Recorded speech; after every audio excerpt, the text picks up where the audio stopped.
Mi padre estaba sentado en la cabecera, como siempre. Para mí, en ese momento, él no era solo un hombre. Era una montaña, un pilar inamovible sobre el cual se sostenía la seguridad de nuestras vidas. Sus manos, grandes y marcadas por el trabajo honesto, sostenían la taza de café con una calma que yo admiraba profundamente. Lo observaba en silencio, masticando lentamente, absorbiendo cada gesto suyo como si fuera una lección vital. En sus ojos había una seriedad habitual, pero esa noche, cuando levantó la vista y me encontró mirándolo, una sonrisa leve, casi imperceptible, curvó sus labios. Ese gesto fue suficiente para llenarme el pecho de un calor que nada tenía que ver con la calefacción que crepitaba suavemente en la esquina. «Come bien, hijo», dijo su voz, grave y tranquila, rompiendo el silencio cómodo que compartíamos. «El invierno está llegando con fuerza este año. Lo siento en los huesos». Asentí, obediente, sintiendo una oleada de orgullo por haber sido objeto de su atención directa. A mis 13 años, cada palabra de mi padre era ley, cada consejo una verdad absoluta grabada en piedra. Quería ser como él. Quería tener esa capacidad de mirar la tormenta desde la ventana y no sentir miedo, solo una respetuosa precaución. «No te preocupes, papá», respondí, intentando que mi voz sonara más madura de lo que era. «Yo puedo ayudar con la leña mañana si deja de nevar. Y soy grande». Mi madre, sentada a su lado, negó suavemente con la cabeza, aunque sus ojos brillaban con ternura. «Tu tarea es estudiar, cariño. De la casa nos encargamos nosotros». Pero mi padre levantó una mano, deteniendo la objeción de mi madre. Me miró fijamente, y en ese instante sentí que estaba siendo evaluado, no como un niño, sino como alguien que estaba empezando a cruzar el umbral hacia la responsabilidad. «Déjalo, María», dijo él, volviendo su atención hacia mí. «Tiene razón. 13 años es una edad para empezar a entender el valor del esfuerzo. Pero hay algo más importante que la fuerza para cargar leña. ¿Sabes?». Negué con la cabeza, intrigado. El tenedor se detuvo a medio camino de mi boca. El silencio en la room se espesó, volviéndose expectante. Mi hermana menor, Lucía, estaba sentada al otro lado de la mesa. Ella apenas había probado bocado, jugando con las verduras en su plato, evitando mirar a cualquiera de nosotros. En ese momento no le di importancia. Pensé que estaría cansada del colegio o quizás molesta por alguna nimiedad infantil. No podía saber que su silencio era el primer hilo de una red que pronto nos atraparía a todos. «¿Qué es más importante, papá?», pregunté, genuinamente curioso. Él dejó la taza sobre la mesa con un clic suave. El sonido resonó con claridad en la habitación. «La verdad», dijo, y la palabra cayó sobre la mesa con un peso solemne. «La fuerza se acaba, el dinero va y viene, pero la verdad es lo que mantiene a una familia en pie. Un hombre puede cometer errores, puede tropezar, pero si mantiene la verdad en su corazón, siempre tendrá un lugar al cual volver. Nunca, bajo ninguna circunstancia, permitas que una mentira se construya entre nosotros. La confianza es como el cristal, hijo. Una vez que se quiebra, puedes pegarla, pero las grietas siempre se verán». Sus palabras me golpearon con una fuerza emocional que no esperaba. Sentí un nudo en la garganta, una mezcla de admiración y un deseo ferviente de nunca defraudarlo. En ese instante, en la seguridad de aquel comedor iluminado, con el viento golpeando los vidrios sin poder entrar, creí ciegamente en la justicia de mi padre. Creí que su palabra era la ley universal, que su capacidad para discernir lo correcto de lo incorrecto era infalible. No concebía la posibilidad de que él pudiera equivocarse sobre mí. No concebía que la verdad pudiera ser manipulada por alguien que compartía nuestra sangre. «Nunca te mentiría, papá», prometí, y mi voz tembló ligeramente por la emoción del momento. «Siempre te diré la verdad». Él asintió, satisfecho, y volvió a tomar su café. La tensión se disipó, reemplazada por esa calma doméstica que yo consideraba eterna. Miré a Lucía de reojo. Ella levantó la vista por un segundo, y nuestros ojos se encontraron. Había algo en su mirada, una rapidez extraña, como si hubiera estado esperando que dijera eso, como si mis palabras fueran la pieza final de un rompecabezas que ella estaba armando en secreto. Pero parpadeó, y la expresión volvió a ser la de una niña aburrida que quiere terminar de cenar para irse a jugar. Descarté mi sospecha inmediatamente. ¿Qué podría estar planeando mi hermana pequeña? Éramos un equipo. Éramos una familia. La cena continuó con conversaciones triviales sobre el colegio, sobre el clima, sobre los planes para el fin de semana. Yo participaba con entusiasmo, ansioso por demostrar que era el hijo responsable que él creía que era.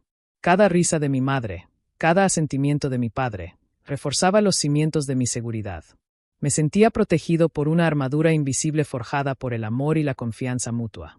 No había lugar para el mal dentro de esas paredes. El mal era lo que ocurría afuera, en la tormenta invernal que comenzaba a acumular nieve contra los cristales. Cuando terminamos, me levanté para ayudar a mi madre a recoger los platos, pero mi padre me hizo un gesto para que me quedara. «Siéntate un momento», dijo. Obedecí. Lucía se escabulló rápidamente de la habitación, subiendo las escaleras con pasos ligeros que apenas se escuchaban. Me quedé solo con mis padres. Mi padre se levantó y caminó hasta donde yo estaba. Puso su mano sobre mi hombro. El peso de su palma era reconfortante, sólido. Sentí el calor de su cuerpo a través de la tela de mi camisa. «Eres un buen chico», dijo, mirándome a los ojos con una intensidad que me hizo sentir importante. «Confío en ti. Eres la luz de esta casa. Nunca olvides lo que hablamos sobre la verdad. Mientras haya verdad entre nosotros, nada podrá dañarnos». Sus palabras resonaron en mi interior como un juramento sagrado. En ese momento, con 13 años y el corazón lleno de una inocencia que pronto sería destrozada, no había nada en el mundo que yo deseara más que mantener esa confianza. No sabía que la verdad es subjetiva para quien decide contarla. No sabía que el amor de un padre, por grande que sea, puede ser cegado por el dolor o la manipulación. Solo sentía la calidez de su mano, la seguridad de su presencia y la promesa silenciosa de que siempre estaría a mi lado para protegerme de cualquier tormenta. «Lo prometo, papá», susurré. Él sonrió, me dio una palmada suave en el hombro y se retiró hacia la sala para leer el periódico. Me levanté de la mesa y caminé hacia la ventana del comedor. El vidrio estaba frío al tacto. Fuera, la oscuridad era absoluta, rota solo por los copos de nieve que danzaban violentamente bajo la luz del porche. El viento silbaba, un sonido agudo que parecía un lamento. Por un instante, una sensación extraña, un presentimiento frío que no tenía nada que ver con la temperatura, recorrió mi espalda.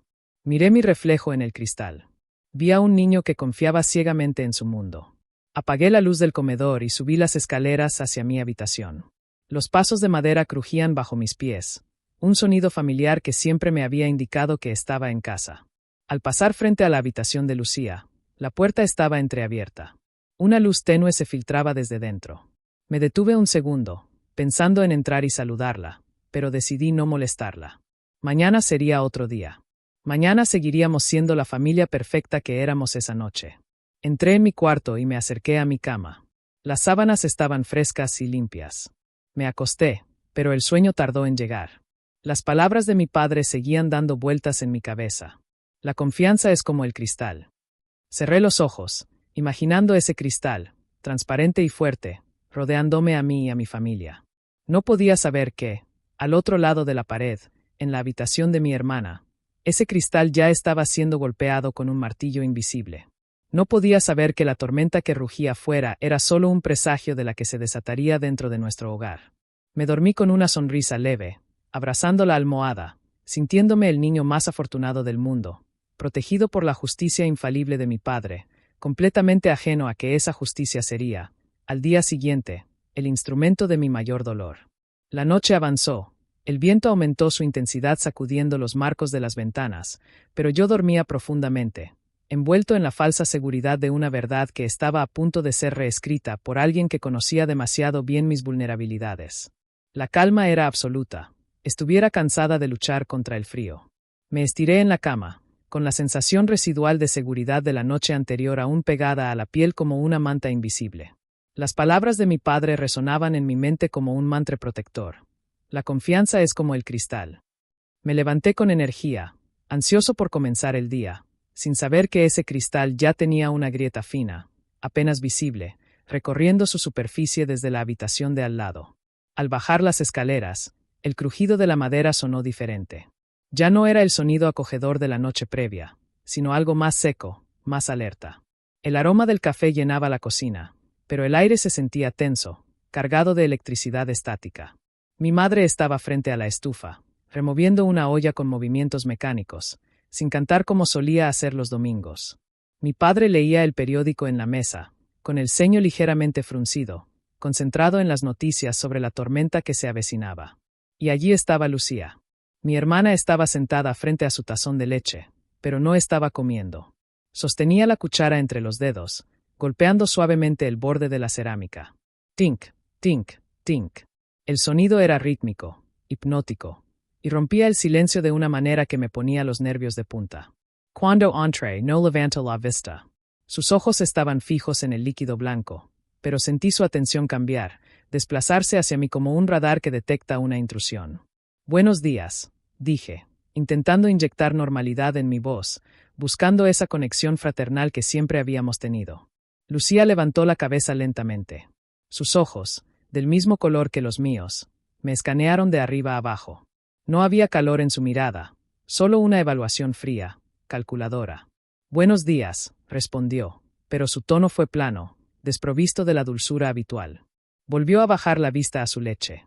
Me senté frente a ella, confundido. Ayer había sido un día normal, o eso creía.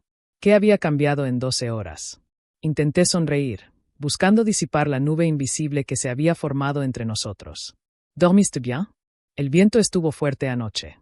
Mejor que tú, supongo, murmuró, apenas audible. Fruncí el ceño, sin entender. ¿Qué quieres decir? Ella finalmente dejó la cuchara y me miró directamente. Había algo en su postura, una rigidez en los hombros, que denotaba una molestia acumulada, algo que llevaba tiempo gestándose y que ahora buscaba una salida. Papá te habló mucho anoche, dijo, y su voz tenía un filo sutil, como el borde de un papel que corta sin que te des cuenta. Siempre te habla ti. Siempre eres tú el que recibe los discursos, los consejos, la atención. Sentí un pinchazo de incredulidad. Lucía, solo estaba cenando. Papá nos quiere a los dos por igual. Por igual. Soltó una risa corta, sin humor. Ayer le escuché decirte que eres la luz de esta casa. ¿Cuándo fue la última vez que te dijo eso a ti? Señaló hacia sí misma, aunque no necesitaba hacerlo. La pregunta quedó flotando en el aire, pesada e incómoda. Mi padre bajó el periódico lentamente. El sonido del papel al doblarse sonó como un trueno en la pequeña cocina. Nos miró a ambos, pero su expresión era indescifrable. Los dos son importantes, dijo él, con esa voz autoritaria que no admitía réplica. Pero tu hermano está en una edad donde necesita guía. Tú tienes tiempo para eso. Lucía apretó los labios. No discutió con él, pero vi cómo sus manos se cerraban en puños sobre la mesa, ocultando su frustración bajo una máscara de obediencia. Cuando mi padre se levantó para buscar algo en la despensa, ella se inclinó hacia mí, reduciendo la distancia entre nosotros. Sus ojos brillaban con una intensidad que me asustó. Él no ve lo que yo veo, susurró, tan bajo que solo yo podía oírlo. Cree que eres perfecto. Cree que nunca harías nada malo. Pero todos tenemos secretos, ¿verdad? Me eché hacia atrás, desconcertado por la extrañeza de sus palabras. ¿De qué hablas, Lucía? No tengo secretos. Aún no, respondió ella, y una sonrisa pequeña, casi imperceptible, curvó sus labios. No era una sonrisa feliz. Era la sonrisa de alguien que sabe algo que tú ignoras, de alguien que tiene el control de una partida de ajedrez que tú ni siquiera sabías que estabas jugando. Mi padre regresó a la mesa. En su mano sostenía un objeto pequeño que brillaba bajo la luz tenue de la cocina. Era el reloj de bolsillo de su padre, mi abuelo. Una pieza de plata antigua, grabada con detalles florales, que siempre guardaba con celo en su cajón. Solo lo sacaba en ocasiones especiales o para darle cuerda los domingos. El tic-tac era suave, constante, un corazón mecánico que latía en su palma. Miren esto, dijo mi padre, con un orgullo palpable en la voz. Funciona perfectamente después de 50 años. Es un recordatorio de que el tiempo es valioso, y de que las cosas bien cuidadas duran para siempre. Extendió la mano para mostrármelo. Lo tomé con cuidado, sintiendo el peso frío de la plata en mi mano. Era hermoso. Representaba la historia de nuestra familia, la continuidad, la confianza. Cuídalo bien, dijo mi padre, mirándome fijamente. Quizás algún día sea tuyo. Eres el mayor. Es tu responsabilidad entender su valor. Sentí un calor subir por mi cuello. Era un honor. Un voto de confianza. Pero cuando levantó la vista, Lucía. No estaba mirando el reloj. Me estaba mirando a mí. Y en sus ojos no había alegría por mí, ni orgullo fraternal. Había una envidia oscura, densa, que parecía consumir la luz de la habitación. Era como si el regalo que yo sostenía en la mano fuera una piedra que le acababan de lanzar a ella. Gracias, papá, dije, devolviéndole el reloj con cuidado. Él lo guardó en el bolsillo de su chaleco, pero no lo abrochó.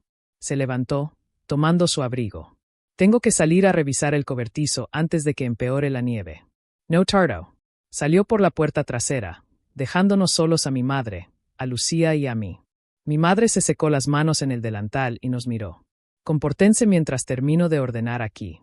No quiero pelis hoy. Salió de la cocina para ir a la sala, dejándonos solos por un momento. El silencio volvió, pero ahora era diferente. Era un silencio vigilante. Lucía se levantó de la silla y caminó hacia donde mi padre había estado sentado. Sus dedos rozaron el borde de la mesa, cerca de donde él había apoyado el reloj momentos antes. «Es bonito, ¿verdad?», dijo ella, sin mirarme, pasando el dedo por la madera. «Brilla mucho». «Sí», respondí, intentando mantener la calma, aunque mi instinto me decía que algo no estaba bien. «Papá lo cuida mucho». «Demasiado», replicó ella, girándose finalmente hacia mí. «Lo cuida más que a nosotros. O al menos, más que a mí. Siempre eres tú el que recibe las promesas. Algún día será tuyo». «¿Y yo? ¿Qué me toca a mí? ¿Las obras?» «Lucía, no es así». Intenté acercarme a ella, buscando poner una mano en su hombro, pero ella se apartó como si mi contacto quemara. «No me toques», dijo, y su voz tembló, no de miedo, sino de una rabia contenida. «No finges que te importa. Solo te importa quedar bien con él. Eres su favorito, y lo sabes». «No soy su favorito», insistí, sintiendo una frustración creciente. «Eres mi hermana. Te quiero». «El amor no llena el vacío», murmuró, y sus ojos se llenaron de lágrimas, pero no cayó ninguna. Se las tragó, endureciéndose. A veces, para conseguir lo que es justo, hay que hacer que los demás vean la verdad. Aunque haya que modificarla un poco. Sus palabras me helaron la sangre. ¿Modificar la verdad? Recordé el discurso de mi padre la noche anterior. La verdad es lo que mantiene a una familia en pie. Sentí una náusea repentina. La atmósfera en la cocina se volvió opresiva. El reloj de la pared marcaba los segundos, cada tic-tac sonando como un countdown hacia algo inevitable. «¿Qué quieres decir con eso?», pregunté, mi voz apenas un hilo. Ella no respondió. Simplemente me miró con una tristeza profunda, una tristeza que parecía demasiado adulta para sus años. Luego, su expresión cambió. Se suavizó, se volvió inocente de nuevo, como si hubiera bajado un telón sobre sus verdaderos sentimientos. «Nada», dijo, con una sonrisa dulce que no llegaba a sus ojos. «Solo tengo frío. Voy a subir a mi habitación». Salió de la cocina, sus pasos silenciosos sobre el suelo de madera. Me quedé solo, rodeado por el aroma del café y el frío que se colaba por las ventanas. Miré hacia la puerta por donde había salido mi padre. El reloj estaba seguro en su bolsillo, o eso creía. Pero la semilla de la duda había sido plantada. La mirada de Lucía, esa mezcla de dolor y determinación, se había grabado en mi mente. Caminé hacia la ventana y miré hacia afuera. La nieve comenzaba a caer con más fuerza, cubriendo el jardín con un manto blanco que ocultaba la tierra, las piedras, los errores del pasado. Todo se veía puro bajo la nieve, pero sabía que debajo había suciedad, había cosas escondidas. Me sentí vulnerable, expuesto. La seguridad de la noche anterior se desmoronaba pieza por pieza. Subí las escaleras lentamente, evitando pasar frente a la habitación de Lucía. Su puerta estaba cerrada. Escuché un sonido tenue desde dentro, como el abrir y cerrar de un cajón, pero podía ser mi imaginación jugando conmigo. Entré en mi cuarto y me senté en la cama. El silencio de la casa era absoluto. Mi madre tarareaba algo en la planta baja, ajena a la tormenta emocional que se estaba gestando entre sus hijos. Me recosté, mirando el techo. Las palabras de Lucía giraban en mi cabeza. Hay que hacer que los demás vean la verdad, aunque haya que modificarla. ¿Qué quería que viéramos? ¿Qué verdad necesitaba ser mostrada? No podía entenderlo. Para mí, la verdad era simple. Yo amaba a mi familia, y ellos me amaban a mí. Pero la mirada de mi hermana sugería que el amor no era suficiente, que había una competencia silenciosa por el afecto de nuestro padre, una competencia que yo ni siquiera sabía que estaba librando. El tiempo pasó lentamente. Cada minuto se sentía como una hora. El viento aullaba afuera, golpeando los cristales con más fuerza, como si quisiera entrar para advertirnos de algo. Me levanté y caminé hacia la puerta de mi habitación. Necesitaba aire, necesitaba romper esa tensión. Decidí bajar a la sala para leer un libro, para hacer algo normal, para demostrar que todo estaba bien. Al llegar al escalón final, me detuve. Mi padre había regresado. Escuché su voz grave en la sala, hablando con mi madre sobre la tormenta. Pero había algo más. Un tono de preocupación. No lo encuentro, María, decía él, y su voz sonaba extraña, tensa. Lo tenía en el bolsillo. Lo juro. Sentí que el suelo se movía bajo mis pies. El reloj. El reloj de mi abuelo. Me quedé paralizado en el pasillo, oculto por la sombra de la pared. El corazón comenzó a latirme con fuerza en los oídos, un tambor desbocado que amenazaba con delatarme. Quizás lo dejaste en el cobertizo, sugirió mi madre, tratando de calmarlo. No. Lo revisé antes de salir. Lo tenía aquí, se golpeó el pecho, sobre el bolsillo del chaleco. Alguien entró en la casa. O alguien lo tomó cuando no miraba. El silencio que siguió fue aterrador. Sabía, con una certeza absoluta que me heló la sangre, que Lucía estaba escuchando desde arriba. Y supe, con un miedo visceral, que la tormenta fuera de casa era nada comparada con la que estaba a punto de desatarse dentro. La confianza, ese cristal que mi padre valoraba tanto, estaba a punto de recibir el primer golpe fuerte.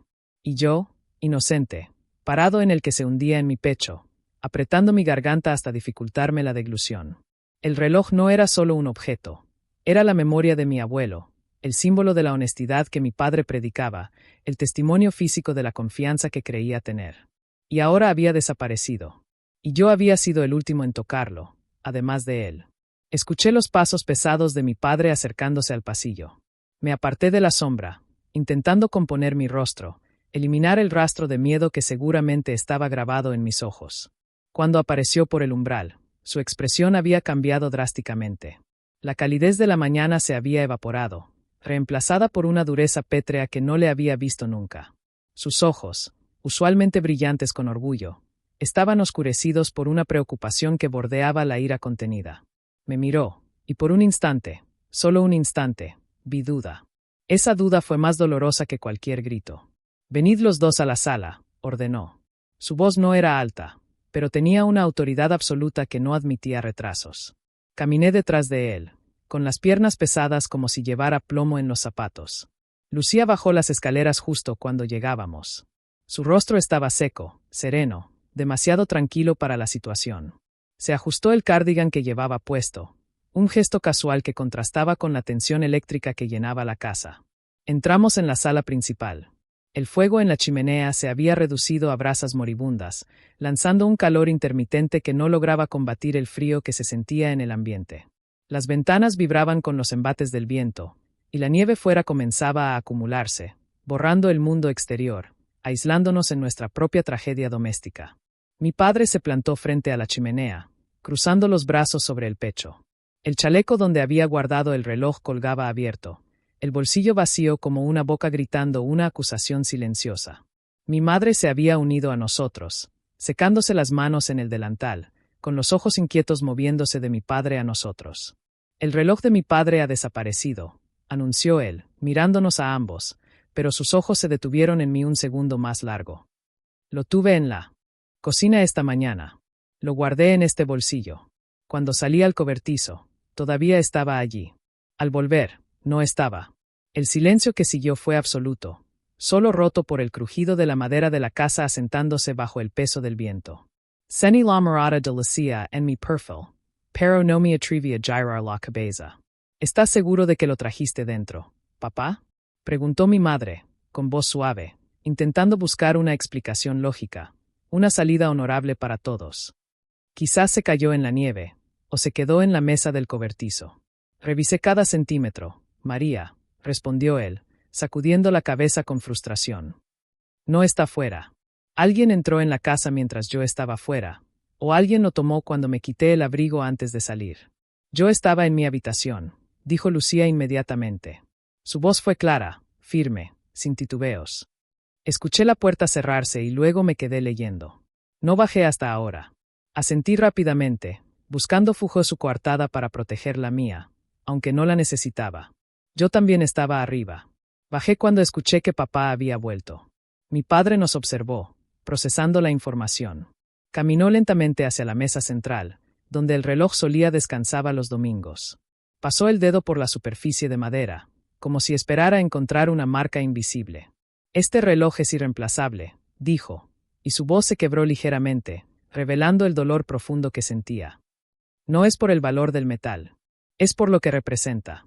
Es la única cosa que me queda de mi padre. Prometí cuidarlo. Prometí que pasaría a la siguiente generación intacto. Sentí una lágrima caliente escaparse de mi ojo izquierdo.